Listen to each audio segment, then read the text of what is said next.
Welcome back. You're watching Credlin.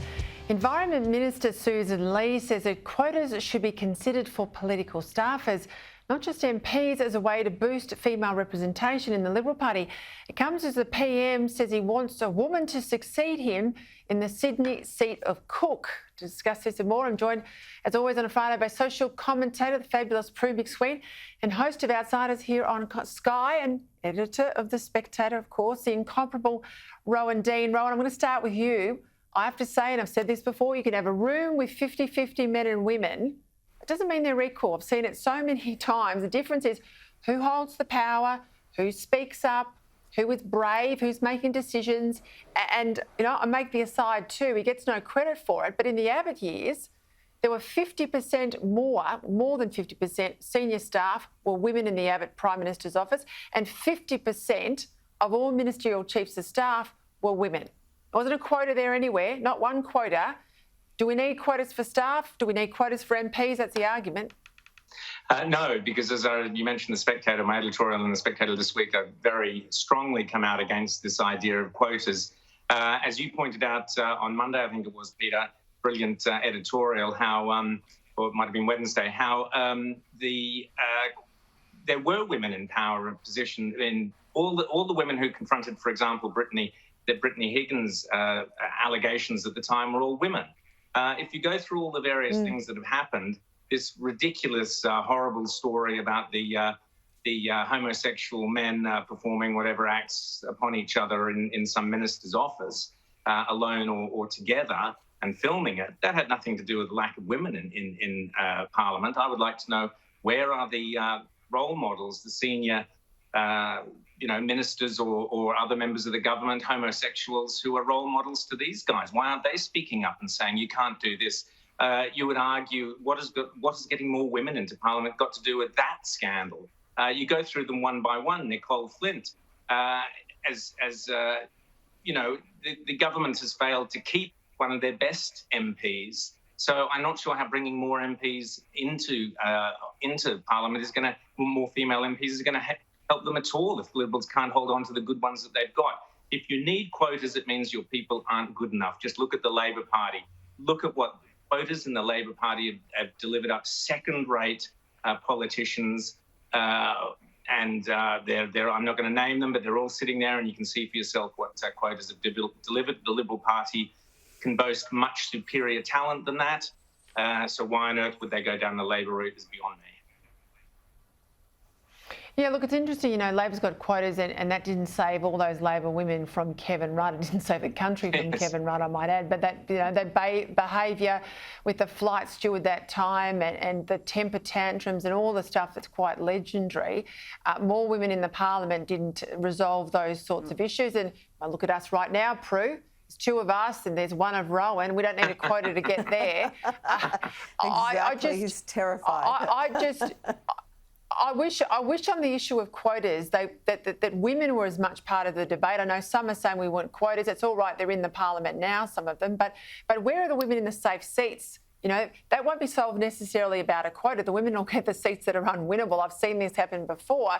But I would be offended by a quota. I don't know any woman who would want to have, who would be elected or be given a position where it's based on anything other than merit. And I feel that it's really insulting. It gives the men an opportunity then to say, well, she's only there because of the quota. It's just making up numbers.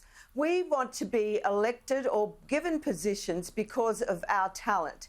And the problem to me is that the environment, the whole process is so unfriendly to women in terms of why would any intelligent woman, other than you, Peter, want to go into this current political environment where we have factions, we have men stitching up deals.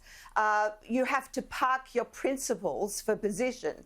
Women who aren't prepared to play those games. If it was based on intellect and all sorts of other meritorious characteristics, then I'd say go for it. But the current process, the current system is just not working, and certainly not female friendly. Well, I think it's also problematic on the Liberal side of politics, Rowan Dean, because it's as much about the Barney that the centre-right has with the left and all the big policy questions before our country, as it is the fight within the centre-right between the conservative elements, which better represent the base of the Liberal Party, the supporters out there, the quiet Australians, than the party room, which is 50-50 sort of conservative and moderates. And the reason why Nicole Flint came a cropper wasn't just Get Up, it was the lack of support from the moderates in South Australia and senior ranks of the Liberal Party for her. You know, Rowan, part of the problem is, and I'm sure I'm going to cop it for pointing fingers at ministers or former ministers the other night in relation to some of those alleged Peter Van Onselen comments, but the issue is that it's Conservatives under attack as much as it is between the left and the right of politics. Yeah. Well, you're right, and as I said, that was a great editorial, and you were right to expose what is going on there. And within the Liberal Party, you still have the poison left over from the Turnbull years. We've seen, Turnbull forces quite happily, if you like, causing a little bit of trouble along the way for other people and coming out and saying, we don't like this, we don't like that. There are rumours going around, Peter, that, after you came out and said that you would quite like to see some of those individuals involved in the Channel 10 and Australian allegations are named, you knew who they were. Well, suddenly, all of a sudden, people go, oh, well, Peta Credlin, she's this, she's that. There's a toxic atmosphere within the Liberal Party. And I know they're going to have a review. I think it's the Kate Jenkins review into this, but it'll just simply be more politics, Peter. And, the reality is that Conservatives within the Liberal Party, I would argue that the Abbott administration was the finest of the three we've had. But there's so much poison against Conservatives within the Liberal Party, and it's got to stop. I mean, Morrison's pretty good, but he's not good enough at standing up for Conservatives. Yeah, look, I hope the Jenkins review is fair income, but I would be very, very saddened if the Jenkins review was used to target Conservatives or indeed to target men, let's say, on the left and the right with any sort of vexatious complaint.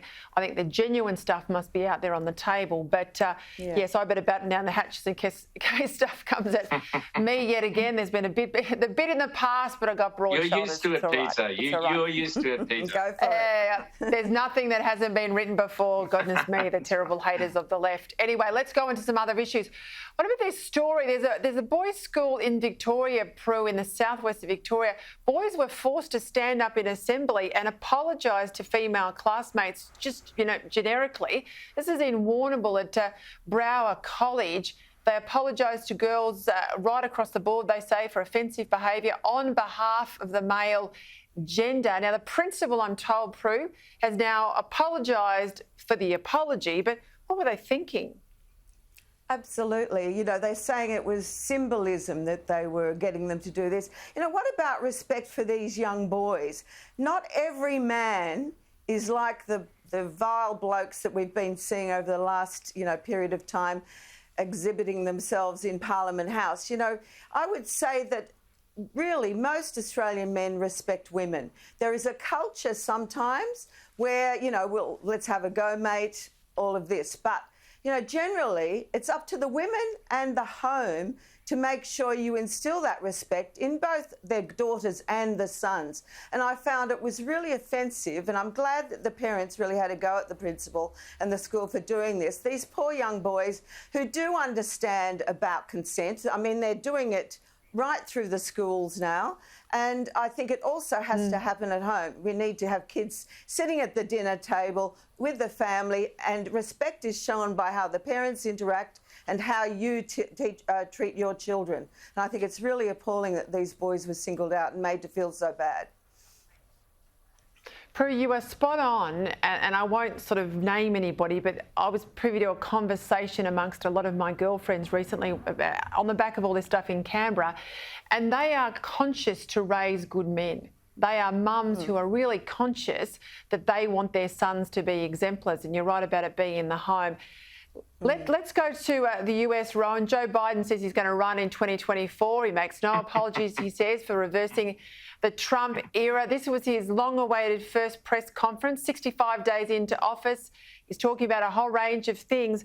But God help us, he'll be 82 in 2024, Rowan. He'd be 86 if he was elected for a second term. I don't reckon he's got any intention to run. This is just pushing off the question, but it'll be Harris, won't it? Of course it will be. It'll be Harris before the year is out. So it's a complete fantasy. I mean, they're living in La La Land. Biden is clearly purely a front man for the Harris forces, for the Democrats. He's basically Barack Obama's, puppet. Barack Obama incidentally boasted shortly after he lost office, or it might have been just before he lost office, that he could quite happily see a situation in the future where he had a front man who just did as he was told, and it would be the third Barack Obama administration. Now, Obama boasted of that on television and joked that would be the ideal way to run the place. So the fantasy that Biden is in control, or that Biden will remain in control, or has any say in what is going on, is pure fantasy. And the press conference was just another embarrassment. And worst of all, yeah. Sorry, Peter. Yeah. No, I was just going to say, you go, Ron. I've just got a few of those gaps. Trump. Yeah, the sneering at Trump was pathetic as well. Sorry, Peter. No, you're right. Let's have a listen to some of those gaffes. We've got some there. So the best way to get something done, if it holds near and dear to you that you like to be able to, anyway, we're going to get a lot done. He's not well, Prue. No, he is. It's quite tragic to watch it, but, I must admit that most of the people who voted for him probably can understand that. The guy isn't making sense. And, it's really sad, though, that this is the leader of, one of the most powerful, if not the most powerful nations, and he's got the finger on the button. And, I'm just terrified that with the age that he is, anything could happen. It's pretty scary if this is the best that they can do. It is scary at a time when we need a strong America more than ever. Rowan Dean, Prue McSween, thank you for your time. Thanks, Peter. Thanks, Peter.